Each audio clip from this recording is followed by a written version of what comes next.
I started by dying. So I was out on my bike. Well, I was on my driveway at night, and I was working on my bike. It was like upside down in the middle of my driveway. There was no cars in the driveway, and it was about 7, 8 o'clock at night, and somebody well, I don't know if somebody killed me, but I died like instantly, just happened out of nowhere. And I started to flash back on my life. Like I started to have all these random flashbacks. um, I don't really know what they were for, what the purpose was. I knew exactly what happened because when I died, I zoomed out from my body eventually, and I could just see myself like lying on my driveway, and I knew that I was dead, and I just started to flashback after that, and I was like, what is the purpose of these flashbacks? I've definitely been watching, too many movies, and they weren't really helping me at all. Like I knew that I was going to Locale 2 very soon because I'm no longer latched on to my physical body, and I really didn't need these weird manifestations. Like one of the manifestations was me interacting with my family at dinner, and the weird thing is that they were responding very intelligently to me. My family is not an intelligent bunch of beings, okay, and they wouldn't show up in a real flashback to me. I'm not a big family man, but they were in there and they were intelligent, and I felt that these flashbacks were governed by intelligent beings, that they were there trying to help me move on. I'm like, okay, you can cut the act. I know that you guys are there. Like I just shouted. I was like, I don't really need this. What I need is to know how I died, and I need to be able to like say goodbye to my cat. The people in my family, which now didn't really look like my family members, they just looked like generic humans.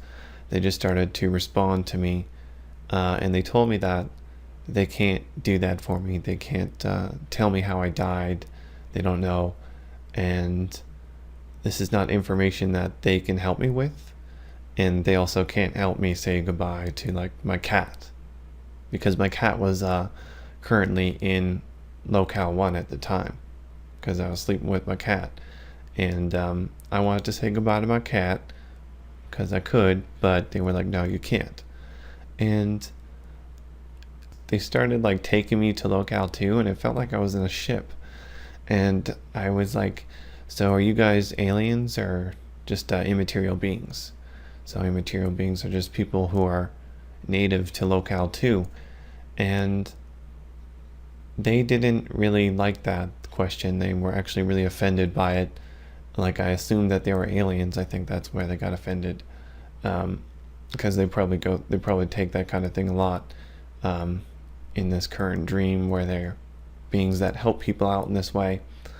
And I mean, they could be celestial beings that are able to enter the astral world much more efficiently than we are, and do that kind of thing.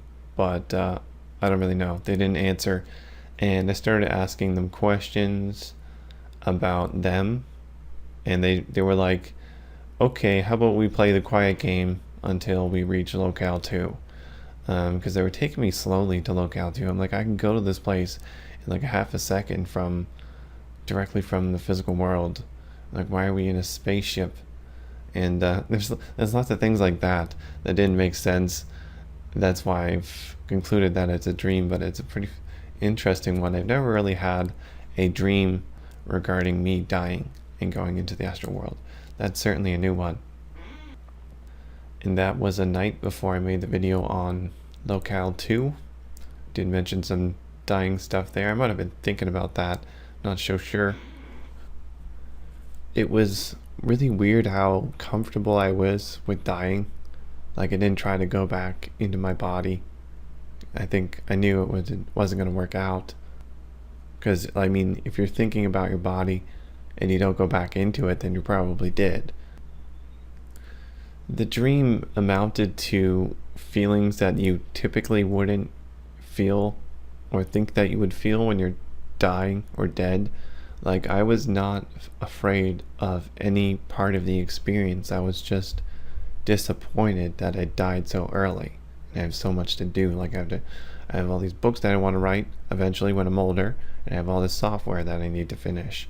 And I mean, my cat's still alive. Who's gonna look after my cat?